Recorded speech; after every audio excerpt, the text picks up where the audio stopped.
të ndruara media që jeni prezent dhe që keni qenë vazhdimisht me ne. Po bën gati 3 vite që nga vrasja e Loridonës. Më kujtohet si sot momenti i arrestimit të akuzuarve, ose thënë me ndryshe kriminalëve, të cilët natën vrajnë dhe ditën qajnë. Nuk ishte e lehtë kjo periudhë kohore. Vazhdo të ring. Gati 3 vjeçare. Po. E kemi zgjedhur besimin në vend të zhgënjimit. Kemi treguar kulturë dhe kemi heshtur në shumë momente që ndoshta nuk ish dashur të heshtim. I nderuar trup gjykues. Në këtë ditë kur flasim të gjithë ne që kemi përcjellur këtë proces, dhe gjithë shqiptarët kudo që janë një gjë e kanë të qartë. Se Naimi e ka organizuar këtë vrasje, se bashku me kushtrimin, duke e zgjedhur Granitin si vrasës. Ne kemi parë dhe dëgjuar shumë gjëra këto. Kemi qenë prezent të gjithë, kur në së paku 22 videokamera janë kapur Naimi, Graniti dhe kushtrimi. Ne kemi parë edhe përputhshmërinë e deklaratave të tyre, të cilat lidhen ngushtë me njëra tjetrën. Nuk dua t'i citoj të gjitha, por disa nga ato po besoj duhen këtij procesi. Në deklaratat e dhëna, kushtrimi thotë: Naimi më ka thënë 1 vit para që ta vras Loridonën. Kushtrimi thotë: kam qenë në Prishtinë me Granitin dhe jemi takuar me Naimin. Kushtrimi thotë: kur jemi takuar me Naimin e Granitin, Naimi thot Granitit ti po kryshe punë. Kushtrimi thot, Naimi ma ka kërku numrin e Granitit.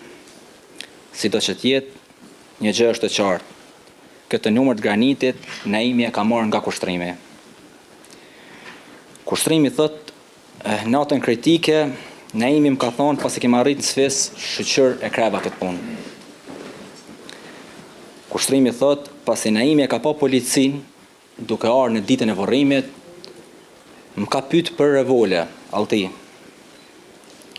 Ndërsa Graniti deklaron kështu: asnjëherë nuk e kam njoft Naimin, vetëm përmes kushtrimit jemi njoftuar së bashku. Naimi ka kërku me vrar Loridonën. Graniti thot, Naimi mi ka ofruar 30.000 euro për ekzekutim. Graniti thot, sa jemi takuar me Naimin, kushtrimi ka qenë prezent.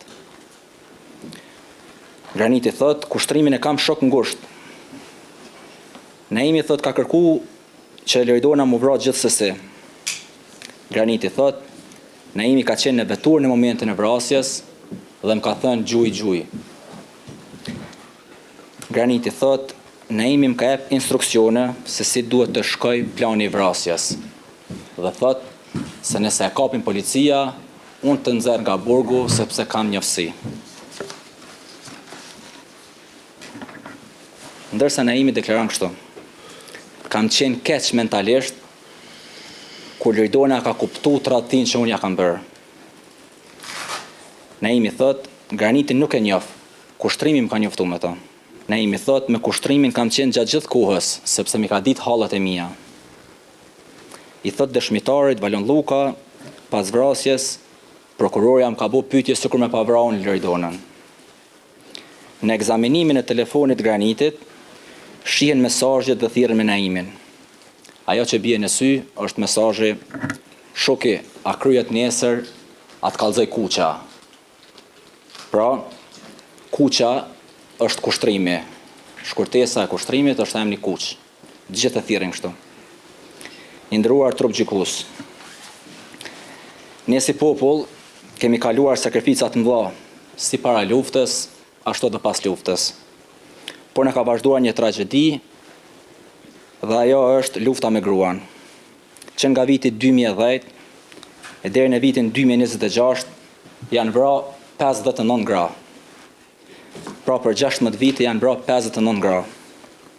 Gjitha këto familje që janë prekur nga kjo dukuri, e së fundmi edhe ne, asnjëra nga këto nuk kemi kërkuar ngjalljen e personave të vrarë, por kemi kërkuar drejtësi atë për cilën edhe na takon.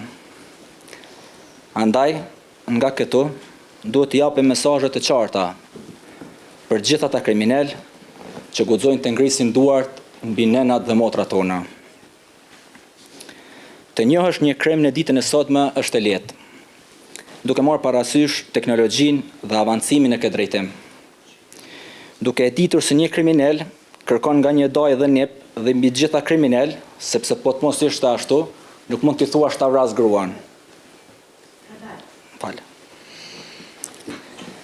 Ti thuash a mund ta kryesh ti këtë punë, dhe ai duke të thënë jo, unë nuk mund ta kryj, por ta gjoj njerin që e kryen.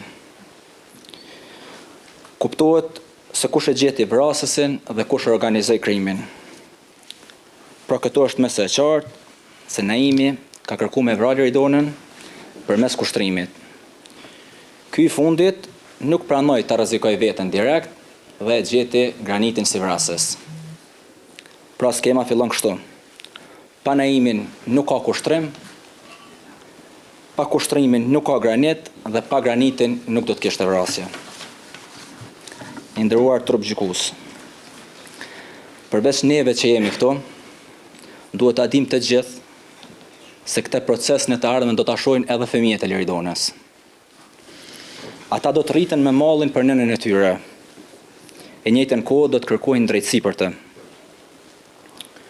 Kur ta shohin këtë proces, do ta kuptojnë që nuk kanë nevojë të brengosen. Sepse dikush i drejtë e i ndërgjegjshëm, atë drejtësia u ka dhënë në vendimin e gjykatës.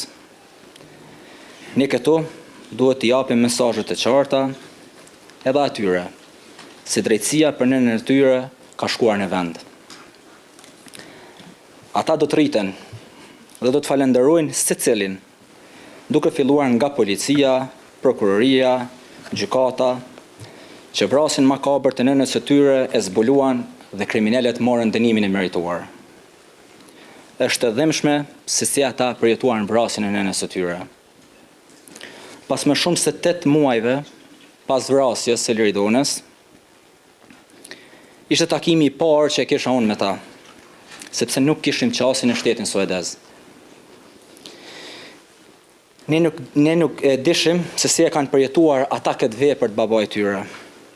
Pasi u takuam me fëmijët, mësuam se fëmijët ishin kundër babait të tyre dhe se sot kur po flasim, që po bëhen gati 3 vite, akoma fëmijët nuk pranojnë të flasin me baban e tyre. Krimi që është bërë duhet të dënohet fuqishëm, që fëmijët e Liridonës dhe ne si familje të jemi sadopak të lehtësuar nga dhimbja që kemi përjetuar. Kështu besoj ju jepet mundësia sa më shpejt të na bashkohen edhe fëmijët e Liridonës. Andaj, i nderuar trup gjykues, ditën e vrasjes së Liridonës, me të iku edhe gjysma e shpirtit dhe jetës sonë. Na ka mbetur edhe një gjysmë jete, të cilën e keni në duar ju të vendosni, sa duhet të jetojmë me frikë apo duhet të ndihem të sigurt në vendin tonë. Andaj, kërkojmë që dënimi të jetë me burgim të përjetshëm. Çdo dënim tjetër e cenon, e denigron Liridonën, vendin, shoqërinë dhe vetdijen e popullit tonë për këtë krim makabër. Vetëm vuajtja e dënimit të tyre lehtëson sadopak dhimbjen e familjes sonë dhe krijon siguri për vendin tonë për atë se çfarë i pret vrasës të tillë.